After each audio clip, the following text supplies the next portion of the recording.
Assalamualaikum warahmatullahi wabarakatuh. Alhamdulillahirabbil alamin. Assalatu wassalamu ala asrofil anbiya'i wal mursalin wa ala alihi wa sahbihi ajmain, amma ba'd. Puji syukur kehadirat Allah Subhanahu wa Ta'ala yang telah melimpahkan rahmat serta hidayahnya kepada saya, sehingga saya dapat melakukan video pembelajaran daring seperti pada siang hari ini. Tak lupa kita hanturkan kepada junjungan kita Nabi besar Muhammad Sallallahu Alaihi Wasallam. Allahumma sholli ala Sayyidina Muhammad wa ala ali Sayyidina Muhammad.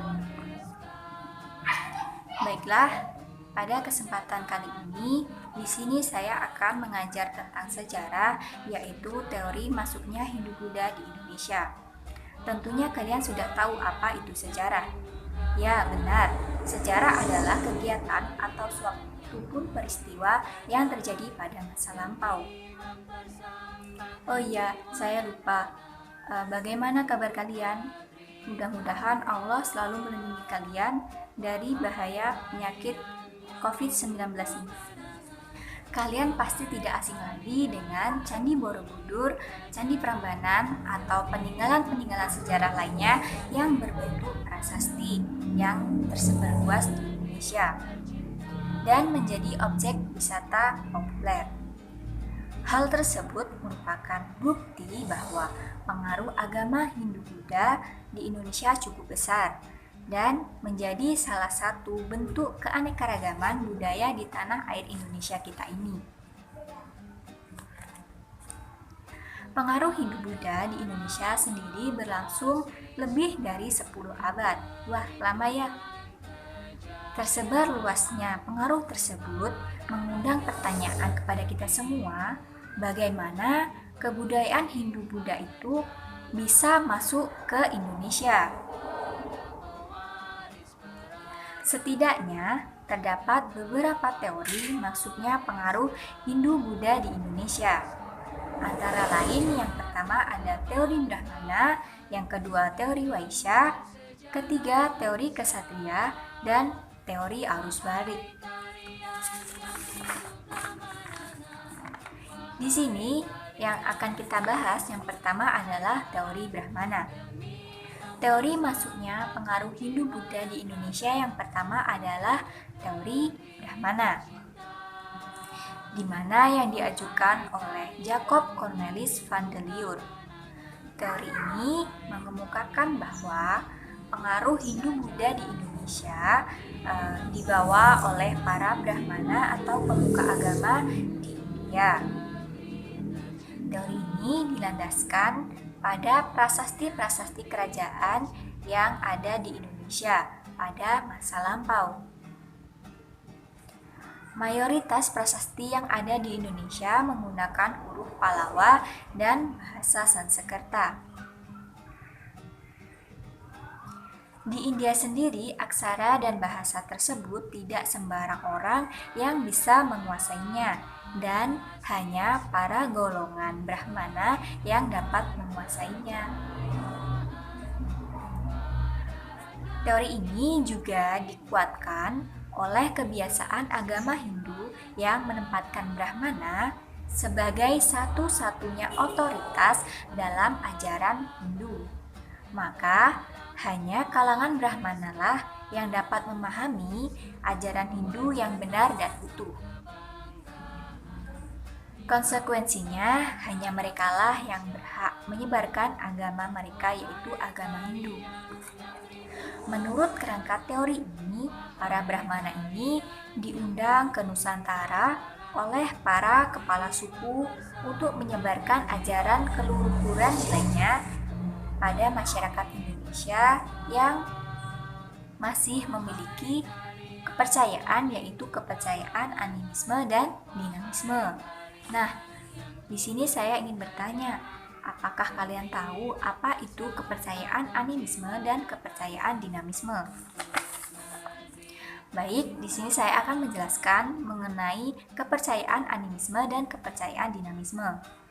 Kepercayaan animisme itu adalah kepercayaan yang meyakini bahwa jiwa atau roh terdapat pada benda.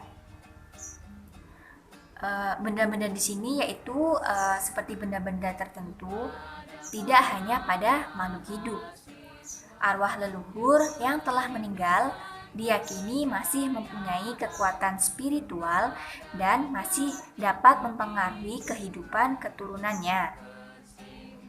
Paham animisme memiliki keyakinan setelah manusia meninggal dunia, jiwa atau rohnya itu meninggalkan jasmaninya, kemudian dapat berpindah menempati makhluk hidup atau benda material. Oleh sebab itu, diperlukan pemujaan kepada arwah atau leluhur atau benda yang memiliki kekuatan gaib tersebut agar tidak mengganggu para masyarakatnya. Paham animisme berkeyakinan bahwa arwah leluhur juga memiliki struktur sosial pada masyarakat manusia. Para arwah leluhur memiliki kedudukan terstruktur mulai dari yang paling rendah sampai paling tinggi. Kemudian ada kepercayaan dinamisme. Kalian tahu nggak sih apa itu kepercayaan dinamisme? Ya, kepercayaan dinamisme adalah kemujaan terhadap benda atau kepercayaan yang meyakini adanya kekuatan gaib atau mistis yang terdapat pada benda-benda tertentu.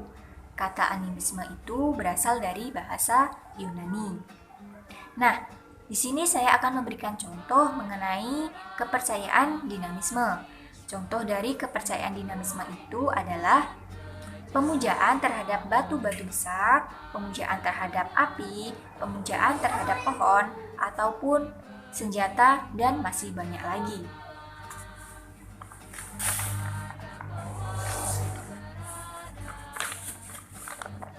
Baiklah, saya akan melanjutkan teori yang kedua, yaitu teori kesatria.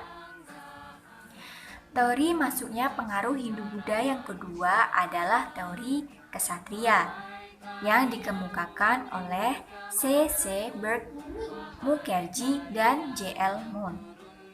Di dalam teori ini disebutkan bahwa golongan bangsawan atau kesatria dari India yang membawa masuk dan menyebarkan pengaruh agama Hindu-Buddha di Indonesia. Baiklah, di sini saya akan menyambung materi yang kedua, yaitu adalah teori kesatria. Teori masuknya pengaruh Hindu-Buddha yang kedua, yaitu adalah teori kesatria, yang dikemukakan oleh C.C. Burt Mukherjee dan J.L. Moon. Di dalam teori ini disebutkan bahwa golongan bangsawan atau kesatria dari India yang membawa masuk dan menyebarkan pengaruh agama Hindu-Buddha di Indonesia. Sejarah penyebaran agama Hindu-Buddha di Kepulauan Nusantara tidak bisa dilepaskan dari sejarah kebudayaan India pada masa periode yang sama. Seperti diketahui bahwa di awal abad kedua Masehi, kerajaan-kerajaan di Indonesia mengalami keruntuhan karena adanya perebutan kekuasaan atau hegemoni. Penguasa-penguasa dari golongan kesatria ini di kerajaan yang kalah perang pada masa itu dianggap melarikan diri ke Indonesia, kemudian mendirikan koloni atau kerajaan baru yang bercorak agama Hindu-Buddha. Wilayah Indonesia menjadi pilihan karena mengikuti jalur perdagangan antara India dan Indonesia pada masa itu. Dalam perkembangannya, mereka pun kemudian menyebarkan ajaran dan kebudayaan pada masyarakat lokal yang ada di Indonesia. Kemudian, yang ketiga ada teori Waisya.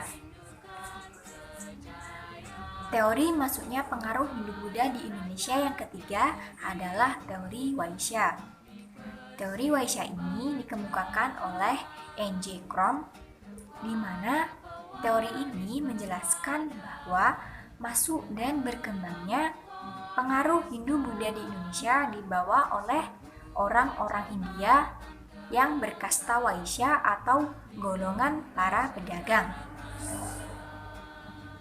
Para pedagang merupakan kelompok masyarakat asal India yang paling banyak berinteraksi dengan masyarakat pribumi, yaitu masyarakat Indonesia. Menurut kerangka teori ini, para pedagang Hindia mengenalkan ajaran Hindu-Buddha beserta nilai-nilai budaya kepada masyarakat lokal. Kegiatan itu dilakukan saat berlabuh ke Nusantara untuk berdagang. Nah, tugas kalian adalah meringkas dari video pembelajaran kali ini. Baiklah, itu saja yang dapat saya sampaikan. Apabila ada kekurangan dan kesalahan kata dalam video pembelajaran kali ini, saya mohon maaf yang sebesar-besarnya.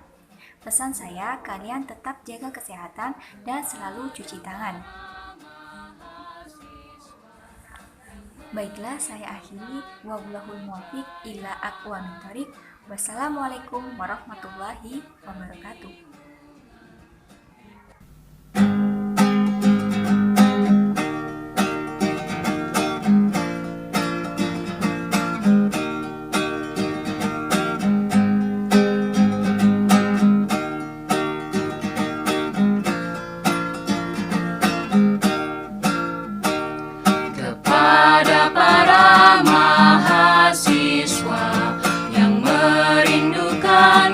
Kejayaan kepada rakyat yang kebingungan di persimpangan jalan, kepada pewaris peradaban yang telah menggoreskan sebuah catatan kebanggaan di lembar sejarah manusia.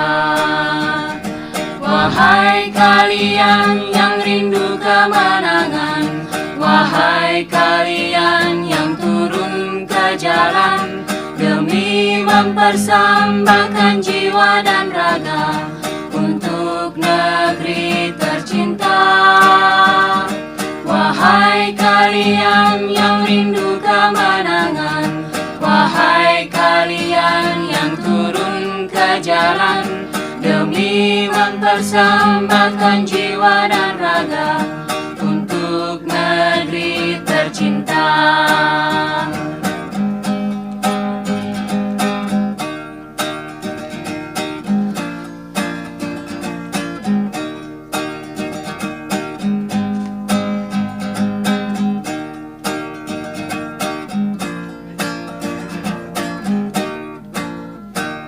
Kepada para mahasiswa yang merindukan kejayaan, kepada rakyat yang kebingungan di persimpangan jalan, kepada pewaris peradaban yang telah menggoreskan sebuah catatan kebanggaan di lembar sejarah manusia. Wahai kalian yang rindu kemenangan, wahai kalian yang turun ke jalan demi mempersembahkan jiwa dan raga untuk negeri tercinta. Wahai kalian yang rindu kemenangan, wahai kalian yang turun ke jalan demi mempersembahkan jiwa dan raga untuk negeri tercinta, untuk negeri tercinta.